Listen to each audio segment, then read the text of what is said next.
Segundo Samuel. Shemuel Bet. Capítulo 3.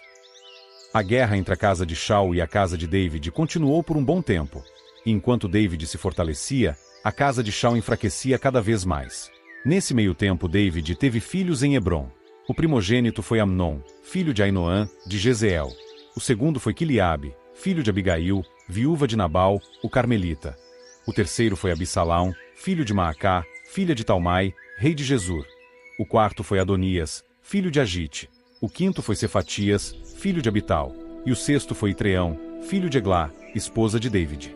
Esses foram os filhos que David teve em Hebrom. Enquanto a guerra entre a casa de Shaul e a casa de David continuava, Abner fortalecia cada vez mais a sua posição na casa de Shaul. Shaul havia tido uma concubina chamada Rispa, filha de Aiá. Um dia, Isbosete disse a Abner: "Por que você teve relações com a concubina de meu pai?" Abner ficou muito irado com as palavras de Isbosete e disse: "Por acaso eu sou um cão de Alda? Até hoje tenho demonstrado amor leal para com a casa de Shaul, seu pai, e para com os irmãos e amigos dele, e não entreguei você nas mãos de David. Agora você me chama para prestar contas por causa de um erro referente a uma mulher. Que o Criador me castigue, e que o faça severamente, se eu não fizer por David assim como Iau jurou a ele, ou seja, tirar o reino da casa de Shaul e estabelecer o trono de David sobre Shaul e sobre Alda, desde Dan até Berseba." Isbosete não disse mais nenhuma palavra em resposta a Abner, porque tinha medo dele. Abner enviou imediatamente mensageiros para dizer a David: "A quem pertence o país?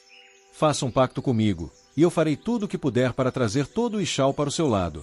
David respondeu: "Muito bem. Farei um pacto com você. Só peço que, quando vier me ver, não compareça à minha presença sem primeiro trazer Mical, filha de Shaul."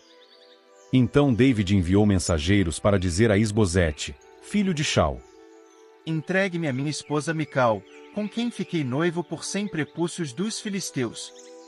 Assim, Isbosete mandou tirá-la do seu marido, Paltiel, filho de Laís. Mas seu marido foi atrás dela e a seguiu chorando até Baurim. Então Abner disse a ele: "Vá, volte para casa." E ele voltou. Nesse meio tempo, Abner enviou a seguinte mensagem aos anciãos de Shaul: "Já faz algum tempo que vocês querem ter David como rei.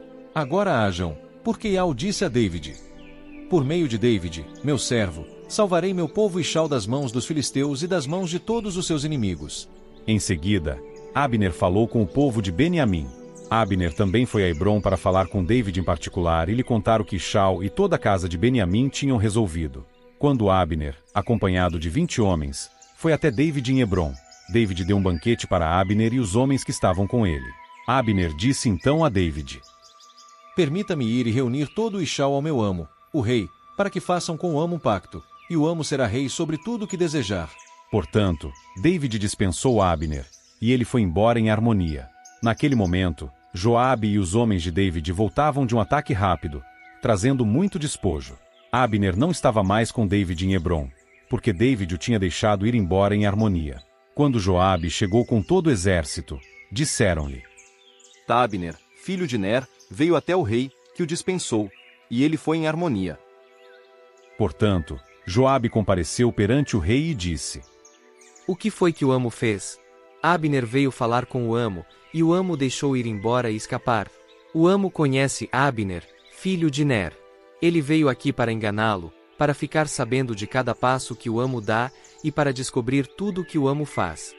Então Joabe saiu da presença de David e enviou mensageiros atrás de Abner. Eles o trouxeram de volta da cisterna de Sirá, mas David não sabia de nada.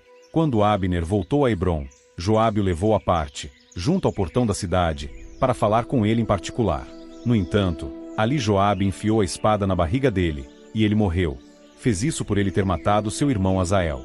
Mais tarde, quando David soube o que aconteceu, disse: "Eu e o meu reino somos para sempre inocentes perante Iau do sangue de Abner, filho de Ner. Que a culpa de sangue recaia sobre a cabeça de Joabe e sobre toda a casa de seu pai. Que nunca falte na casa de Joabe homem que tenha um corrimento, ou leproso, ou homem que trabalhe numa roda de fiar, ou alguém que seja morto à espada, ou alguém que passe fome." Assim, Joabe e seu irmão Abisai mataram Abner por ele ter matado Azael, irmão deles, na batalha em Gibeão. David disse então a Joabe e a todos os homens que estavam com ele: Rasguem as suas roupas e vistam-se com pano de saco, e chorem por Abner. O próprio rei David foi andando atrás da maca funerária. Abner foi enterrado em Hebrom, e o rei chorou alto junto ao túmulo de Abner. Todo o povo também chorou. E o rei cantou o seguinte cântico fúnebre por Abner: Por que Abner teve de morrer como um insensato? Suas mãos não estavam amarradas, e seus pés não estavam acorrentados. Você caiu como quem cai diante de criminosos. Então todo o povo chorou novamente por ele. Mais tarde, o povo levou pão para consolar David enquanto ainda era dia, mas ele jurou: Que o Criador me castigue, e que o faça severamente, se eu comer pão ou qualquer outra coisa antes do pôr do sol. Todo o povo viu isso e gostou. De fato, como tudo que o rei fazia, isso agradou o povo. Assim, todos os homens de David e todo Ishal ficaram sabendo naquele dia que o rei não era responsável pela morte de Abner, filho de Ner. Então o rei disse aos seus servos: Saibam que foi um príncipe, e um grande homem, que caiu hoje em Ishal. Hoje eu sou fraco, embora ungido rei, e esses homens, os filhos de Zeruia, são violentos demais para mim. Que Ial retribua ao malfeitor de acordo com a sua maldade.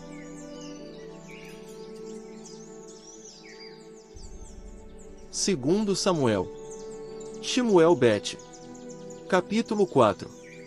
Quando Isbosete, filho de Shaul, soube que Abner tinha morrido em Hebrom, perdeu a coragem, e todos os israelitas ficaram com medo. Havia 2 homens que comandavam os bandos de saqueadores que pertenciam ao filho de Shaul. Um se chamava Baaná, e o outro Recabe. Eles eram filhos de Rimom, o Beerotita, da tribo de Beniamim, pois Beerote também era considerada parte de Beniamim.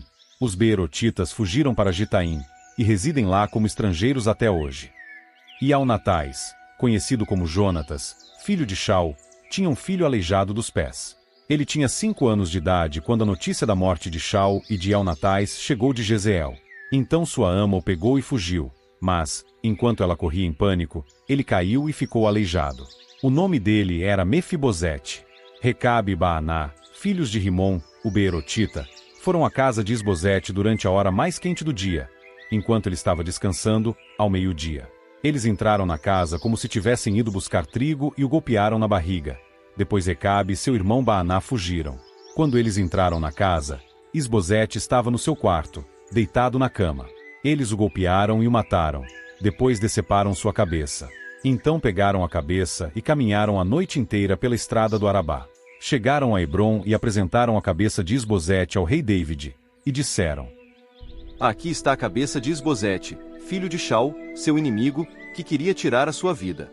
Hoje Ial vingou meu amo, o rei, de Shaul e dos seus descendentes.